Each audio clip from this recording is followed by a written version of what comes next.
Hello welcome back to my channel. ഇന്ന് നമ്മൾ fifth സെമ്മിൻ്റെ ഫസ്റ്റ് എക്സാം സബ്ജക്റ്റായ ടെക്നോളജി ഫോർ ഇൻഡസ്ട്രി ആ ഒരു ടെക്സ്റ്റാണ് നമ്മൾ ഇനി വീഡിയോസ് ചെയ്യണേ. അപ്പോൾ അതിൻ്റെ first unit various industrial revolutions അതിന് യൂണിറ്റുമായിട്ടാണ് ഞാൻ വന്നിട്ടുള്ളത്.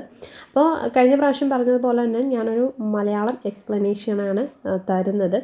ഇംഗ്ലീഷിൽ എഴുതുന്നവരുണ്ടെങ്കിൽ അവർ എന്തായാലും നല്ലപോലെ ടെക്സ്റ്റൊക്കെ വായിക്കുക.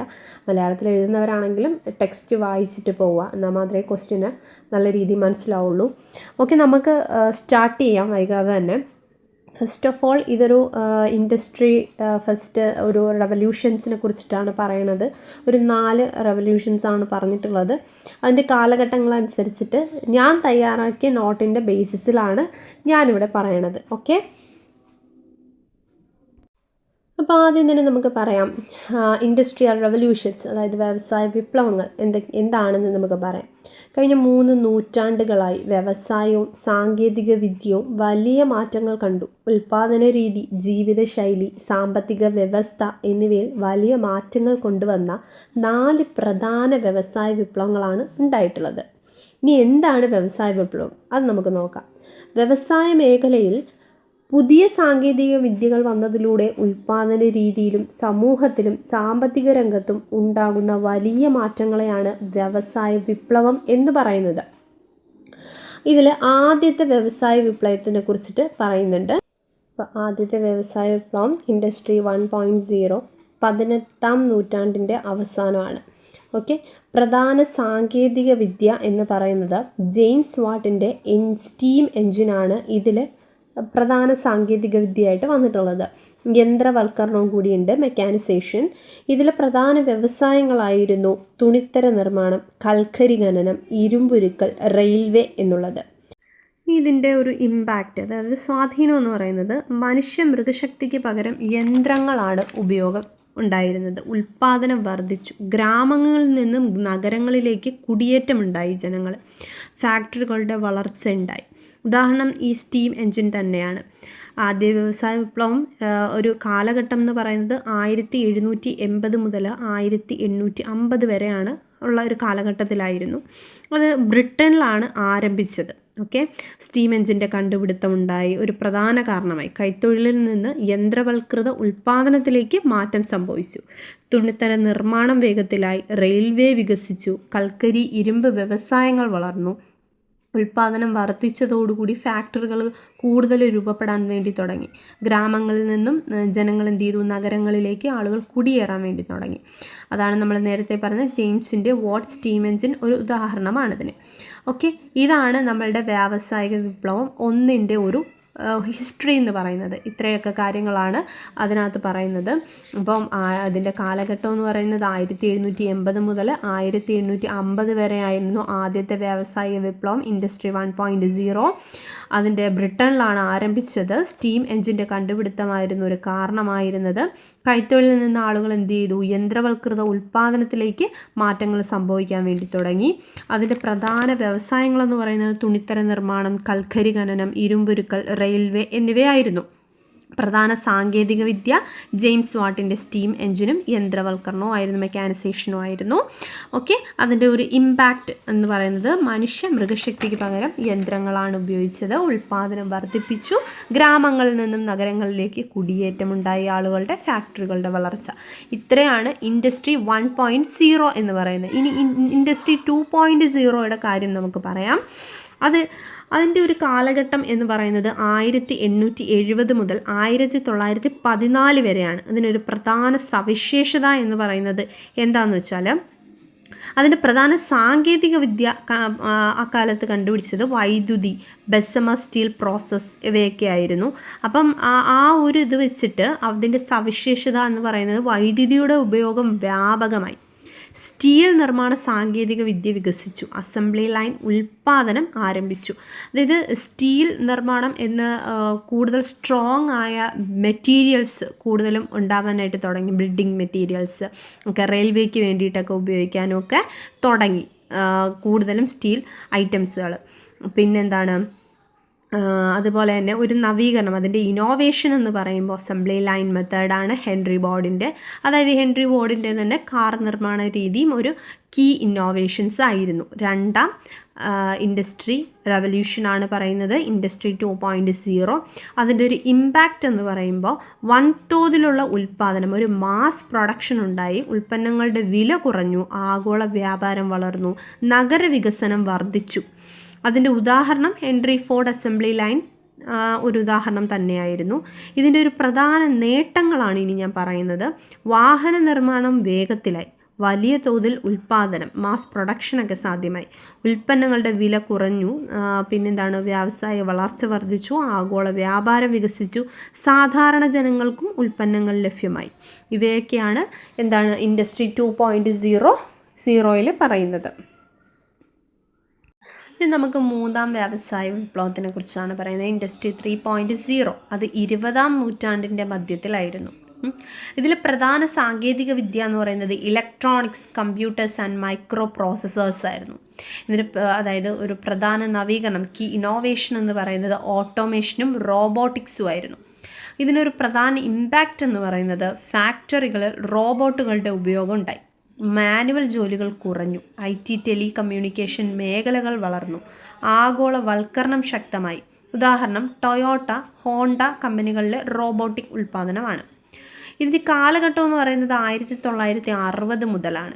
പ്രധാന സവിശേഷതകൾ എന്തെന്നാൽ കമ്പ്യൂട്ടറുകളും ഇലക്ട്രോണിക്സും വ്യാപകമായി ഉപയോഗിച്ചു, ഓട്ടോമേഷൻ ആരംഭിച്ചു, മൈക്രോ പ്രോസസ്സേഴ്സ് വികസിച്ചു. ഇതിലെ പ്രധാന നേട്ടങ്ങൾ ഫാക്ടറികളിൽ റോബോട്ടുകൾ ഉപയോഗിച്ചു, ഉൽപ്പാദന വേഗതയും കൃത്യതയും വർദ്ധിച്ചു, മനുഷ്യപ്പിഴവുകളൊക്കെ കുറയാൻ തുടങ്ങി. ഇതിലൊരു ഇമ്പാക്റ്റ് IT മേഖല വികസിച്ചു എന്നുള്ളതാണ്. ടെലികമ്മ്യൂണിക്കേഷൻ രംഗങ്ങൾ വളർന്നു, ആഗോളവൽക്കരണം ശക്തമായി. അതാണ് നമ്മൾ നേരത്തെ പറഞ്ഞത്, ടൊയോട്ട, ഹോണ്ട പോലുള്ള കമ്പനികളിലെ റോബോട്ടിക് അസംബ്ലി ലൈൻ തന്നെയാണ് ഇതിനൊരു ഉദാഹരണമായിട്ട് വരുന്നത്. അതായത് ഇവിടെ എന്ത് ചെയ്യുന്നു, റോബോട്ടിക്കിനെ ഇൻട്രൊഡ്യൂസ് ചെയ്യുകയാണ്, ഓട്ടോമേഷൻ്റെ സഹായം ഉണ്ടാവുന്നുണ്ട്. അപ്പം എന്ത് ചെയ്യുന്നുണ്ട്, യന്ത്രവൽക്കൃതമാവുന്നതോടുകൂടി മനുഷ്യൻ്റെ ഇടപെടലുകൾ കുറച്ച് കുറയാൻ വേണ്ടി തുടങ്ങി.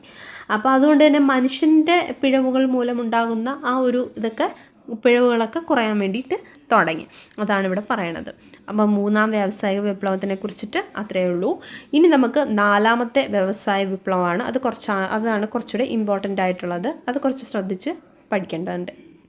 ഇനി നമുക്ക് നാലാം വ്യവസായ വിപ്ലവത്തിനെ കുറിച്ച് പറയാം, ഇൻഡസ്ട്രി 4.0. അതായത് നിലവിലെ കാലഘട്ടമാണ്.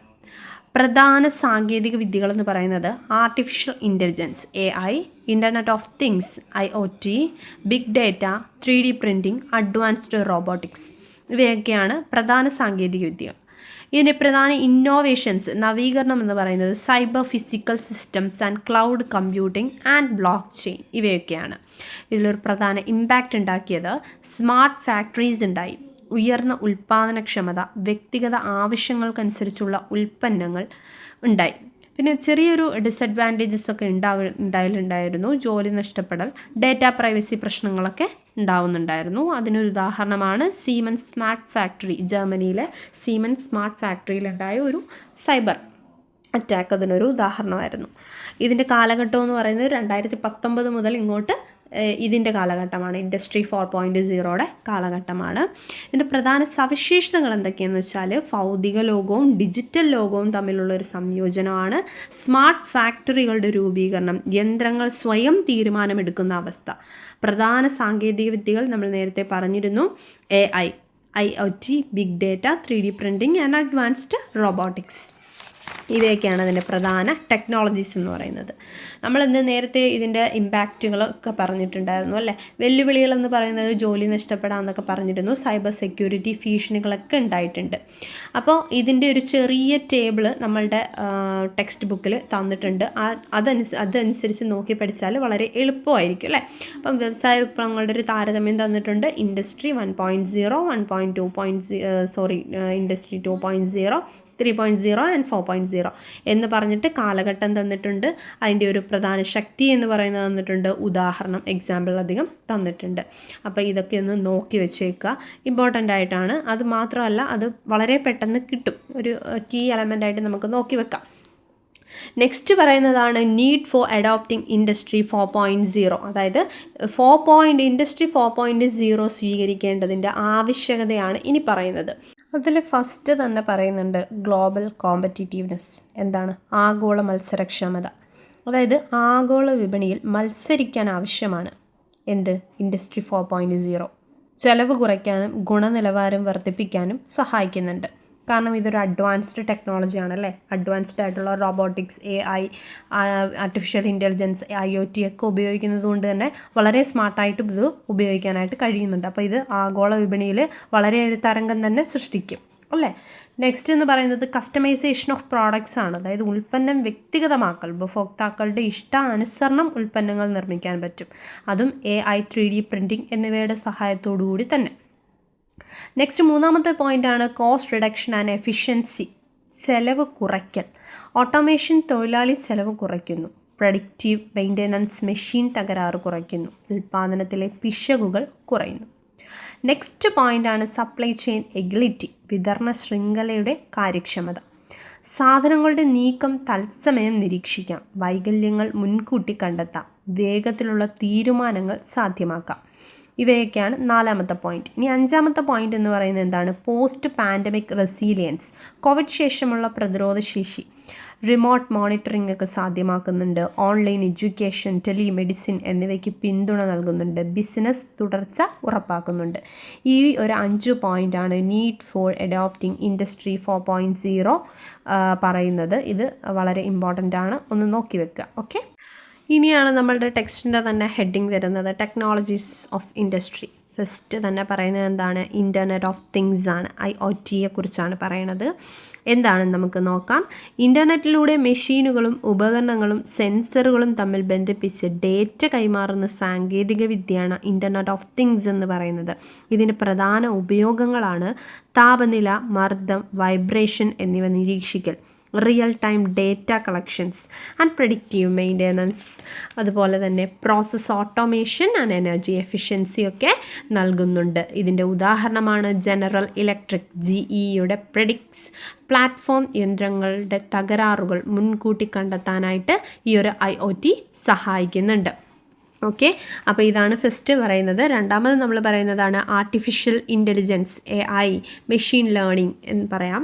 മനുഷ്യൻ്റെ ഇടപെടലില്ലാതെ ഡേറ്റ വിശകലനം ചെയ്യാനും പാറ്റേണുകൾ തിരിച്ചറിയാനും കൃത്യമായ തീരുമാനങ്ങൾ എടുക്കാനും AI, ML എന്നിവ മെഷീനുകളെ സഹായിക്കുന്നുണ്ട്. നിർമ്മാണ മേഖലയിൽ, അതായത് മാനുഫാക്ചറിങ് മേഖലയിൽ ക്വാളിറ്റി കൺട്രോൾ, പ്രൊഡക്റ്റീവ് മെയിൻ്റെനൻസ് എന്നിവയ്ക്ക് ഇത് എന്ത് ചെയ്യുന്നുണ്ട്? സഹായിക്കുന്നുണ്ട്. ഇനി AI അധിഷ്ഠിത വിഷൻ സിസ്റ്റംസിനെ കുറിച്ച് പറയുന്നുണ്ട്. മനുഷ്യ നേത്രങ്ങൾക്ക് കാണാൻ കഴിയാത്ത ഉൽപ്പാദന വൈകല്യങ്ങൾ കണ്ടെത്താൻ സഹായിക്കുന്നതാണ് AI അധിഷ്ഠിത വിഷൻ സിസ്റ്റംസ് എന്ന് പറയുന്നത്. Machine learning algorithm. കൂടുതൽ ഡേറ്റ ലഭിക്കുന്നതിനനുസരിച്ച് ഇവ പ്രവർത്തനക്ഷമത സ്വയം മെച്ചപ്പെടുത്തുന്നുണ്ട്. അതായത് ഉദാഹരണം പറയുന്നുണ്ട്, BMW ഫാക്ടറികൾ കാർ അസംബ്ലിയിലെ ചെറിയ പിഴവുകൾ പോലും കണ്ടെത്തി തിരുത്താൻ AI ഇമേജ് റെക്കഗ്നിഷൻ സിസ്റ്റം ഉപയോഗിക്കുന്നുണ്ട്. അവയാണ് പറയുന്നുണ്ട്. കാരണം AI ആർട്ടിഫിഷ്യൽ ഇൻ്റലിജൻസ് ഒരുപാട് ഉപയോഗിക്കുന്നൊരു കാലഘട്ടമാണിത്. അപ്പോൾ ഇതിനെക്കുറിച്ച് കൂടുതലായിട്ട് നിങ്ങൾക്ക് തന്നെ അറിയാൻ കഴിയുന്നതാണ്. എല്ലാ ഫാക്ടറികളിലും എല്ലാ കമ്പനീസും എല്ലായിടത്തും ഇപ്പോൾ AI സർവ്വസാധാരണയായി ഉപയോഗിച്ച് വരുന്നുണ്ട് അല്ലേ. ഇനി നെക്സ്റ്റ് പറയുന്നതാണ് ബിഗ് ഡേറ്റ ആൻഡ് അനലിറ്റിക്സ്. എന്താണ്? വ്യാവസായിക പ്രക്രിയകൾ ഉൽപ്പാദിപ്പിക്കുന്ന വലിയ അളവിലുള്ള ഡേറ്റയാണ് ബിഗ് ഡേറ്റ. ഇൻഡസ്ട്രി 4.0യിൽ ഈ ഡേറ്റ വിശകലനം ചെയ്ത് കാര്യക്ഷമത കൂട്ടാനും ചെലവ് കുറയ്ക്കാനും ഉപഭോക്തൃ അനുഭവം മെച്ചപ്പെടുത്താനും സാധിക്കുന്നുണ്ട്. ആവശ്യകത മുൻകൂട്ടി പ്രവചിക്കാനും ഉൽപ്പന്ന രൂപകൽപ്പനയ്ക്കും ഇത് സഹായിക്കുന്നു. അതായത് ഡിമാൻഡ് ഫോർകാസ്റ്റിനും സഹായിക്കുന്നുണ്ട് എന്നർത്ഥം. മെഷീൻ തകരാറുകളും സപ്ലൈ ചെയിൻ തടസ്സങ്ങളും മുൻകൂട്ടി അറിയാൻ സഹായിക്കുന്നുണ്ട്. ഉദാഹരണം പറയുകയാണെങ്കിൽ ആമസോൺ ഉപഭോക്താക്കളുടെ അതായത് ബ്രൗസിംഗ് ശീലങ്ങൾ നോക്കി ഉൽപ്പന്നങ്ങൾ നിർദ്ദേശിക്കാനും വെയർഹൗസ് മാനേജ്മെൻറ്റ് മെച്ചപ്പെടുത്താനും ഒക്കെ ഉപയോഗിക്കുന്നുണ്ട്. അതായത് ഒരു ബ്രൗസ് ചെയ്തിട്ടുള്ള റിലേറ്റഡ് ആയിട്ടുള്ള സാധനങ്ങളുടെ സെർച്ചിങ് ലിസ്റ്റിൽ വന്ന് കിടക്കുന്ന ഒരു ഇതുണ്ട് അല്ലേ. അപ്പോൾ അങ്ങനെ റിലേറ്റഡ് ആയിട്ടൊക്കെ വരുന്നതൊക്കെ ഇവരെന്ത് ചെയ്യുന്നുണ്ട്, കണ്ടുപിടിക്കാൻ സഹായിക്കുന്നുണ്ട്. ആമസോൺ ഉപഭോക്താക്കളുടെ ബ്രൗസിംഗ് ശീലങ്ങൾ നോക്കി ഉൽപ്പന്നങ്ങൾ നിർദ്ദേശിക്കാനും വെയർ ഹൗസ് മാനേജ്മെൻറ്റ് മെച്ചപ്പെടുത്താനും ഇത് ഉപയോഗിക്കുന്നുണ്ട്. എന്ത്, ബിഗ് ഡേറ്റ ആൻഡ് അനലിറ്റിക്സ് ഉപയോഗിക്കുന്നുണ്ട്. ഇനി നെക്സ്റ്റ് പറയുന്നതാണ് ക്ലൗഡ് കമ്പ്യൂട്ടിംഗ്. ഇൻ്റർനെറ്റിലൂടെ കമ്പ്യൂട്ടിംഗ് പവറും ഡേറ്റ സംഭരണ ശേഷിയും നൽകുന്നു. ഇത് വലിയ ഇൻഫ്രാസ്ട്രക്ചർ ചെലവുകൾ ഒഴിവാക്കാൻ വ്യവസായങ്ങളെ സഹായിക്കുന്നു. നിർമ്മാതാക്കൾക്ക് എവിടെ നിന്നും പ്രൊഡക്ഷൻ ഡേറ്റ ലഭ്യമാക്കാനും കൂട്ടായ തീരുമാനങ്ങൾ എടുക്കാനും സാധിക്കുന്നുണ്ട്. IoT, AI അനലിറ്റിക്സ് എന്നിവയെ ഒന്നിപ്പിച്ച് ഡിജിറ്റൽ പരിഹാരങ്ങൾ നൽകുന്നു. ഉദാഹരണം, മൈക്രോസോഫ്റ്റ് അസൂർ സ്മാർട്ട് ഫാക്ടറികൾക്കായി തത്സമയ അനലിറ്റിക്സും മെഷീൻ ലേണിങ്ങും നൽകുന്നുണ്ട്. അപ്പോൾ നെക്സ്റ്റ് ആണ് പറയുന്നത് cyber physical system, CPS. Industry 4.0ൻ്റെ നട്ടെല്ലാണിത്. എന്ത്, സൈബർ ഫിസിക്കൽ സിസ്റ്റം എന്ന് പറയുന്നത് ഫിസിക്കൽ മെഷീനുകളെ സെൻസറുകൾ, സോഫ്റ്റ്വെയർ, നെറ്റ്വർക്കുകൾ എന്നിവയുമായി ഇത് ബന്ധിപ്പിക്കുന്നു.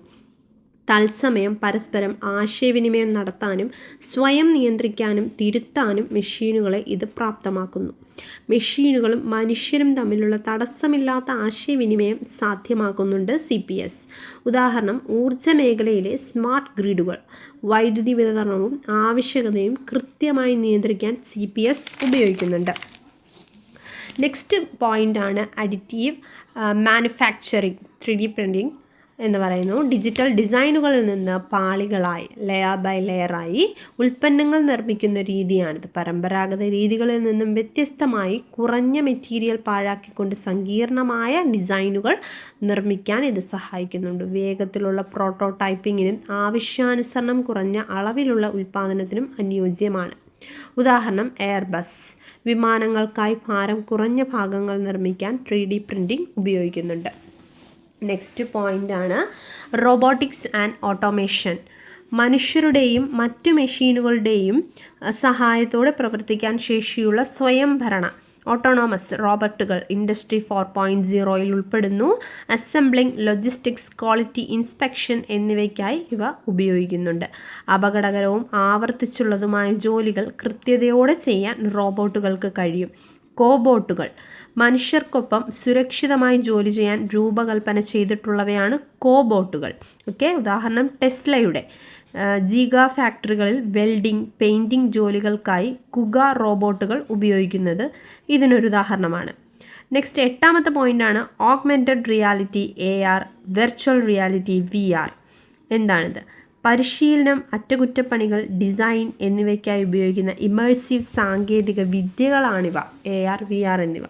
AR എന്ന് പറയുന്നത് ഭൗതിക സാഹചര്യങ്ങൾക്ക് മുകളിൽ ഡിജിറ്റൽ വിവരങ്ങൾ, നിർദ്ദേശങ്ങൾ അല്ലെങ്കിൽ ഡയഗ്രാമുകൾ നൽകുന്നു. VR എന്ന് പറയുന്നത് പരിശീലനത്തായി പൂർണ്ണമായും ഡിജിറ്റലായ കൃത്രിമ അന്തരീക്ഷം സൃഷ്ടിക്കുന്നവയാണ് VR എന്ന് പറയുന്നത്, വെർച്വൽ റിയാലിറ്റി എന്ന് പറയുന്നത്. ഉദാഹരണം, ബോയിങ് എന്ന് പറയുന്നുണ്ട്. വിമാനങ്ങളിലെ വയറിംഗ് ജോലികൾക്കായി സാങ്കേതിക വിദഗ്ധ